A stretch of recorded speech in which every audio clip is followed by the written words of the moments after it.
원치 않는 임신은 아이와 부모에게 상처를 줍니다. 이런 불상사를 막기 위해 우리는 피임을 합니다. 특히 요즘은 의학의 발전으로 과거와 달리 콘돔, 페미돔, 정관수술 등 다양한 피임법이 개발돼 안전한 사랑을 나눌 수 있습니다. 그렇다면 과학기술이 발달하지 않았던 조선시대 사람들은 어떻게 피임을 했을까요? 사실 조선시대 피임법에 관한 기록은 거의 남은 것이 없습니다. 몇몇 구전되어 내려오는 이야기가 전부인 셈입니다. 이 구전되어 내려온 피임법의 주인공은 바로 조선시대 기생들입니다. 많은 남성들을 상대해야 했던 기생들은 그 시기에도 피임을 해왔다고 전해집니다. 오늘은 조선시대 조상들이 실제로 사용했다고 전해지는 피임 방법 5가지를 소개합니다. 첫 번째로 창호지 피임법. 조선시대 여성들은 창문에 바르는 얇은 창호지를 질에 넣어 피임을 했다고 합니다. 잘 사는 부유한 집에서는 얇은 비단을 이용했다는 말도 있습니다. 마치 현대 사회의 페미돔과 같은 효과를 바라고 사용한 것입니다. 다만 의학적인 도구가 아닌 만큼 어느 정도 효과를 있을지언정 완벽한 피임법은 아니었을 것입니다. 특히 창호지가 멸균되지 않았을 가능성이 높아 부작용이 심했을 것으로 예상됩니다. 두 번째로 돼지 창자 피임법. 돼지 창자를 남자 성기에 씌워 피임하는 방법입니다. 현대 사회의 대표적 피임 도구인 콘돔의 기원과도 같은 방법입니다.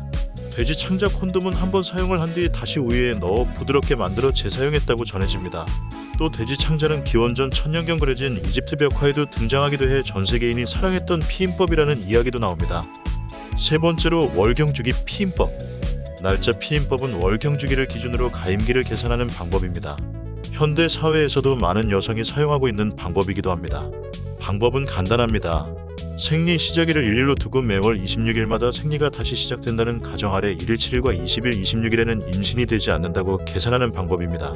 현대에도 알려진 과학적인 방법이지만 피임이 될 확률은 낮은 편입니다. 날짜 피임법을 사용하는 이들의 연간 임신 확률은 25%에 달합니다. 네 번째로 소금물 피임법입니다. 소금물 피임법은 조선시대 초부터 1900년대 초반까지 인기 있던 피임 방법입니다. 성관계 직후 여성이 소금물로 질내부를 세척해 피임하는 것입니다. 실제로 소금에는 살균 효과가 있다고 알려져 있지만 이는 확실한 피임법은 아니었습니다. 무엇보다 여성의 질 건강에 안 좋은 영향을 끼쳤을 것으로 보입니다. 마지막으로는 미신입니다. 명확한 피임 도구가 없던 조선시대에는 미신을 믿기도 했습니다. 성관계 직후 7에서 9걸음을 뒤로 걸으면 임신이 되지 않는다는 속설이 있었다고 전해집니다. 다르게 전해지는 이야기로는 7에서 9걸음을 팔짝 뛰면 임신을 피할 수 있다고 믿기도 했답니다. 현재의 기술과는 다르게 당시에는 아이를 안 갖기 위해서라면 미신에라도 의지해야 했던 조상들의 안타까운 상황을 엿볼 수 있는 방법이었습니다. 지금까지 조선시대 조상님들이 했던 기상천외한 5가지 피임 방법이었습니다. 오늘 영상도 재밌으셨나요? 재미있으셨다면 좋아요와 구독 부탁드립니다.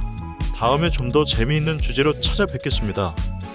좋은 하루 되세요.